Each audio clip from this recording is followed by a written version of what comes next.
In Laboratory Reddit, today's story is... My brother inherited the entire family fortune, and I was told, marry someone rich. Years later, he discovered the devastating truth and came to beg for my help. My brother Reed is 31 years old and I, Mabel, am a 34-year-old woman. We come from a well-off family, what many would consider upper middle class. My father was a business owner, following in the footsteps of my grandfather. You could say that entrepreneurship runs in our family. There was always an expectation that both Reed and I would continue this family tradition, although I honestly don't think anyone really expected me to. At the age of 28, I made the decision to start my own business. It wasn't impulsive or sudden. I had spent years working in different companies, absorbing as much knowledge as possible, making mistakes, finding solutions, and learning which strategies worked and which didn't. I saved with discipline, giving up luxuries, sacrificing vacations, and making sure I accumulated enough capital to start my own business. My friend and I, both equally determined and tired of working under the orders of others, finally decided to take the plunge. We got a bank loan, completed all the necessary paperwork, and launched our own commercial construction company. The road was not easy. We spent whole nights without sleep worrying about projects, personnel, permits, budgets, practically everything that could get complicated. At some point got complicated, but we managed to survive. More than survive, we prospered. I feel truly proud of what we have built, and best of all, I did it without accepting a single penny from my father. My father is old-school entrepreneurial. He believes strongly in the family legacy and passing on the wealth, keeping the family name strong through money and influence. Last year, he announced his retirement. He had been talking about retiring for a while, saying he wanted to enjoy his golden years in a warm climate. So when he announced he was moving to Florida, I wasn't surprised at all. However, he then dropped a bombshell. He informed me that he had decided to leave his entire estate to my brother Reed. He wasn't splitting the estate. He wasn't even considering me in his plans. He was simply giving it all to Reed as if I didn't even exist in the family equation. I was completely stunned. It took me a moment to process what I had just heard. It's true that I had my own business, and I wasn't experiencing financial difficulties, but that wasn't the point. What struck me was the fact that he had completely ruled me out, as if I didn't matter, as if I wasn't even an option to consider.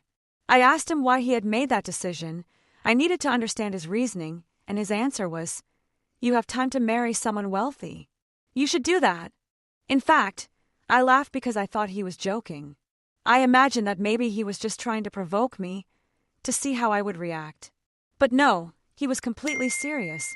My father, a man who had raised me to be independent, was telling me that my financial security should depend on finding a husband, that I should simply find a rich man, get married, and let that be my financial future. Meanwhile, my brother, who had a stable job but wasn't exactly rolling in money, needed the money more than me because what? Because he was a man. I told him that I found his decision incredibly unfair and inappropriate. And do you know what he replied? He shrugged and said, "That's just the reality of the world." I could have argued more. I could have pointed out the absurdity of his position, how I had worked so hard to get where I was, how I had taken risks and built something from scratch without outside help, how I had followed precisely what he had always taught us. Be self-sufficient, work hard, earn what you have. But I didn't, because what would it have changed? He had already made up his mind. So I just withdrew. I didn't argue anymore. I didn't fight. I just left. Reed also refused to support me.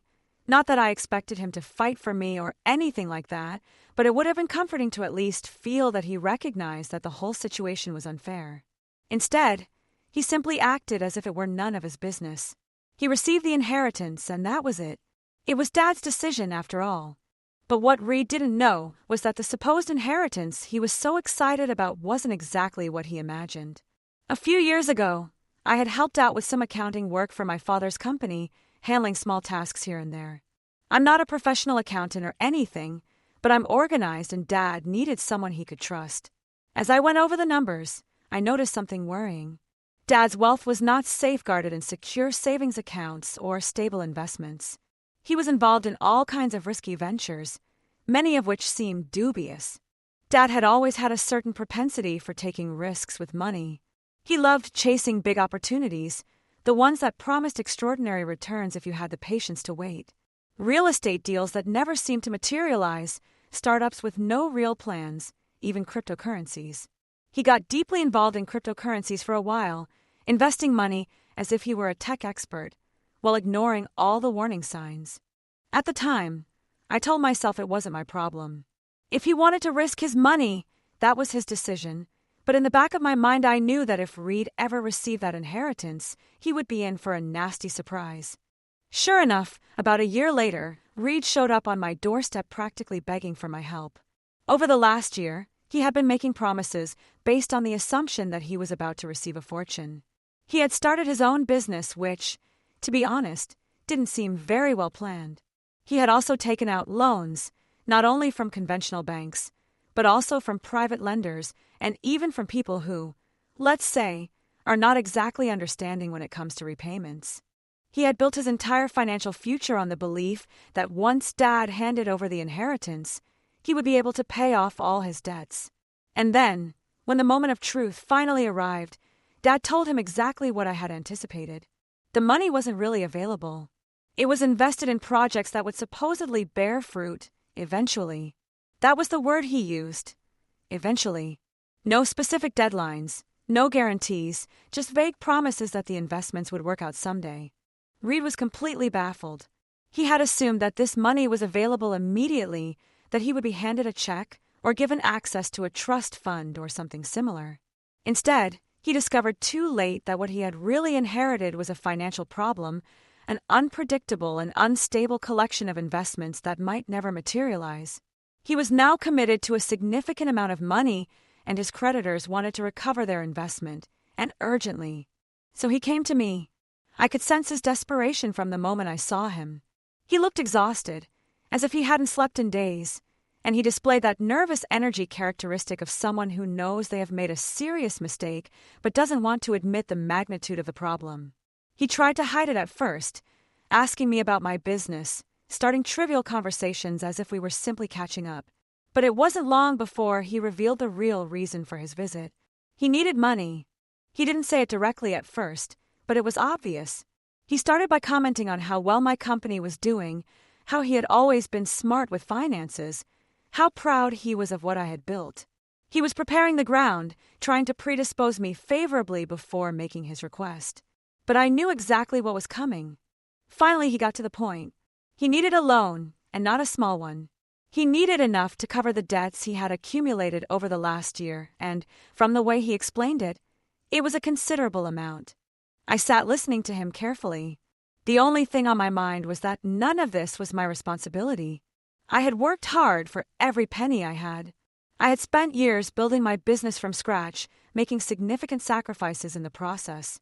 I had lived frugally, reinvested every dollar I could, and made prudent financial decisions because I knew that no one would come to my rescue if things went wrong. And now he was standing in front of me, waiting for me to solve a problem he had created himself.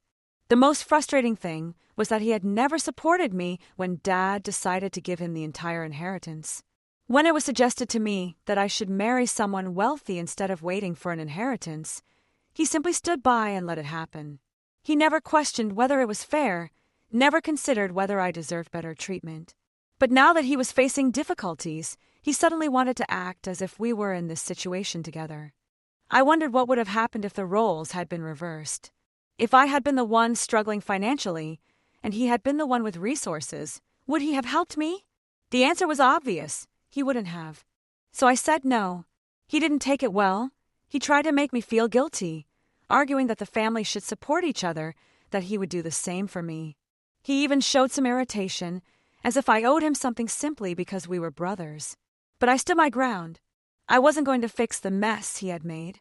He left after that, looking completely dejected. I don't know what he'll do next. Maybe he'll find a solution, or maybe he won't. Maybe Dad's investments will eventually pay off, and he'll get the money he was promised. But that's no longer my problem. However, over the next few days, I continued to discover more and more details of the absolute financial disaster Reed had created. At first I thought he had only ruined his personal finances and taken on some unfavorable loans, which was bad enough. But then I discovered he had done something even worse. He had used our parents' house as collateral for a loan from a moneylender. And now those people were threatening to sell the property. That house meant everything to me. It wasn't just a structure. It was where we grew up, where so many irreplaceable memories resided. It was where I spent the last years with my mother before she passed away. I can still picture her in the kitchen making tea like she used to, humming an old tune softly. I can still hear her voice in the hallways, calling us in for dinner. The thought of losing that house, our family home, was absolutely unbearable. I don't understand what Reed was thinking. He knew exactly what that house meant to me. He knew how much I valued it, and yet he risked everything because he thought he had an easy solution with Dad's supposed inheritance. He was so convinced that he would receive that money that he never considered what would happen if things didn't go according to plan. I wasn't going to let him destroy one of the few tangible memories I had left of my mother. So I decided to intervene. I contacted Reed and told him I was willing to help with the house situation. He seemed relieved at first, probably thinking I would completely rescue him from his financial predicament. But I wasn't doing this for him. I was doing it for myself. I wasn't going to let some loan shark take over the place that meant so much to me. So I contacted the loan shark directly. The conversation was tense. These people weren't exactly friendly, and they didn't care at all about my emotional attachment to the property. They just wanted their money back. But after extensive negotiations, I managed to work out a payment plan with them. It wouldn't be easy to fulfill it, but at least it meant the house would be safe. Once everything was agreed, I returned to Reed and explained the deal. The house would now belong to me. I was the one making the payments, so I would be the one living in it. He could stay in the guest house until he sorted out his situation, but that was all I could offer him. He didn't take the news well. He tried to argue that the house was big enough for both of us, that we could live there together, but I stood firm. From my perspective, he had put the house in danger. He had made reckless decisions, and I was the one who was solving the problem. If I was going to take on the financial responsibility, I would also set the conditions. And the first condition was to set clear boundaries. I told him directly that I didn't want to live with him. I needed my personal space, and I didn't want to deal with his problems on a daily basis under the same roof. The guest house offered sufficient comfort. It had a separate entrance, a small functional kitchen, and a private bathroom. I wasn't leaving him with no options. He just wouldn't share the main house with me. He called me selfish. He acted as if I was being unreasonable, as if I was punishing him unfairly, but that wasn't my intention. I was simply exhausted, tired of solving his problems, tired of watching him make mistake after mistake and expecting others to bear the consequences. He moved into the guest house, but made sure I knew exactly how he felt about it.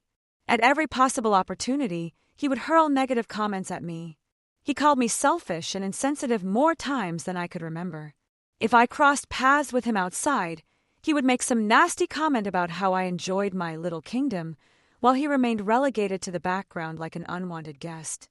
He even tried to involve mutual friends, telling them how I had supposedly taken the house away from him, leaving him with nothing. He still doesn't understand the situation. I didn't take anything from him at all. He himself gave up the property the moment he used it as collateral for a loan. He risked something he had no right to risk. I was the one who saved the situation. I was the one who assumed the financial cost. He still seems not to have learned anything from this experience. He continues to behave as if I were the antagonist in his personal story, as if I had acted incorrectly. He refuses to take responsibility for his actions. So now I find myself asking, am I really the bad guy in this situation? Should I have allowed him to stay in the main house? Should I have been more understanding? Or am I right to finally set some clear boundaries? Update 1. Hello everyone. 2 months have passed since my initial publication, and I just wanted to express my sincere thanks for all the support and advice I have received. I really wasn't expecting so much participation, but it helped me enormously to confirm that I was not wrong to set clear boundaries. Numerous events have occurred since then, and, to be honest, the relationship with Reed has not exactly improved. If anything, it has worsened considerably. For the last 2 months, I have been living in the family home, my current home. I have worked hard to transform it into my personal space. But as was to be expected, Reed has not made this process any easier. About 2 weeks ago, I caught him searching the house without authorization. To this day, I don't know what exactly he was looking for. It was late at night, and I was in my room resting after a tiring day. I was getting ready to sleep when I heard a noise on the ground floor. At first I thought it might just be the house settling, but then I clearly heard footsteps. My heart raced because for a split second I feared that an intruder had entered. But when I crept out of my room and looked down the hallway, I saw Reed sneaking around in the dark, illuminating himself with the flashlight on his phone. I stood watching him momentarily, trying to process what I was witnessing. He was in the study opening drawers and looking through documents. My first thought was that maybe he had forgotten something there when Dad was still living in the house. But then I realized that he had no legitimate reason to be in that room. He hadn't lived in this house for years.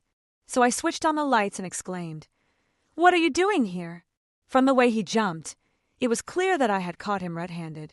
He tried to cover up, muttering something about looking for an old document, but it didn't sound convincing. If he needed something, he could have asked me directly. Instead, he was sneaking around the house at midnight like an intruder. I asked him what he was really looking for, and he simply adopted a defensive attitude. He asked me to calm down and acted as if I was exaggerating the situation. But I sensed that something was not right. I checked the drawers where he had been searching and couldn't determine if anything was missing, but the situation made me deeply uncomfortable. I don't know if he was looking for important documents, money, or some kind of information to use against me. Whatever it was, it made me feel very uneasy. After that incident, I made sure I locked my office and any drawer containing relevant documentation. And then, as if that situation wasn't complicated enough, Dad decided to get involved out of the blue. Reed must have contacted him because a week later, Dad traveled from Florida. Yes, indeed. He actually made a trip exclusively to pressure me into providing money to Reed. He turned up at the house one morning completely unannounced. I opened the door and found him standing there with his luggage, behaving as if this were some kind of planned family reunion. He offered me an effusive hug as if his presence hadn't taken me by surprise. I immediately sensed that something unusual was going on. Dad doesn't make spontaneous visits, especially when he's enjoying his retirement in Florida. It didn't take long, just a few minutes, before he started talking about Reed. "Listen, Mabel," he said, sitting down at the kitchen table as if he were about to start a momentous conversation. "Reed is going through a difficult time. He just needs a little help to get back on his feet." I stared at him because, honestly, the last time we spoke, he had basically told me that I should fend for myself while Reed deserved the inheritance. Now he was suddenly concerned about fairness. Now he expected me to fix the situation. I made it absolutely clear to him that I had done enough. I had saved the family home. I had provided Reed with a place to live, and I wasn't going to bail him out financially. But Dad continued to push. He started making arguments about how the family should support each other and how it was my responsibility to make sure my brother didn't fail. He even tried to make me feel guilty by saying things like, "Your mother wouldn't want to see you in this situation." That touched a nerve. I hate it when people invoke Mom in their arguments, especially when they use her as a tool to manipulate me. Mom was certainly kind-hearted. She believed in the importance of family, no doubt. But she also deeply valued personal responsibility. She was the kind of person who helped those who made an effort to help themselves, not individuals who expected immediate solutions while making no effort to correct their own mistakes. I expressed exactly that to Dad, and predictably, he didn't like hearing it. He started behaving as if I were being irrational, as if I were clinging to resentment instead of simply helping my brother. But I stood my ground. I explained to him that Reed was not my responsibility, that I had had numerous opportunities to reorganize his life. And I was not going to compromise my finances, the fruit of so much effort, simply because Dad felt guilty about having handed him a problematic inheritance. That was when Dad's attitude changed completely. He sighed deeply, shook his head, and said, "I just don't understand why you're being so cold about this." That word, cold, kept resonating in my mind. It matched exactly what Reed had been calling me for weeks. Apparently, standing up for my own interests meant that I was the antagonist in this situation. After that conversation, Dad didn't mention the subject again. He stayed in a hotel for a couple of days, kept his distance, and then left. He didn't even say goodbye in person. He simply sent a text message saying he was returning to Florida. Reed, of course, was furious when he discovered that I hadn't given in to the pressure. He has been even more resentful since then, barely speaking to me unless he has something nasty to say. The other day, as I walked past him outside, he muttered, "Money really does change people, doesn't it?" As if I weren't the same person who saved him from losing the family home. As if I hadn't already done so much more for him than he ever did for me. At this point, I am completely exhausted, tired of justifying myself, tired of feeling guilty, tired of this whole situation. I have spent too much of my life worrying about whether I am being fair, kind, or helpful. But where was that consideration when I needed support? Where was my financial backing? Oh, that's right, I never had it. So yes, that's the current update. Reed is still in the guest house, still angry with me, and still expecting the world to provide him with miracle solutions. And honestly, that's his problem now, not mine. Thanks again to everyone who gave me advice in my previous post. I really needed that validation, and, honestly, I'm proud of myself for standing my ground. Update 2. Hello everyone. About a week ago, I noticed that some of my valuable handbags had disappeared. Initially, I thought that perhaps I had misplaced them. I don't use them often, and some are stored in my closet, so I figured they might be hidden under something. But the more I looked, the more obvious it became that they were gone. And not just any handbags. Some were gifts from my mother, pieces she had collected over the years. She wasn't particularly fond of designer handbags, but she owned some that she especially valued. And when she passed away, she left them to me. They had a sentimental value far greater than any monetary value they might have had. Losing them felt like losing another part of her. And that caused me deep anguish. When I confirmed that they were not where I had last left them, I began an exhaustive search. I completely disorganized my wardrobe, examined the storage boxes under my bed. I even searched the whole room, considering the possibility that I had placed them somewhere unusual. Nothing. It was then that my suspicions began to point in a specific direction, and, naturally, who else could I suspect but Reed?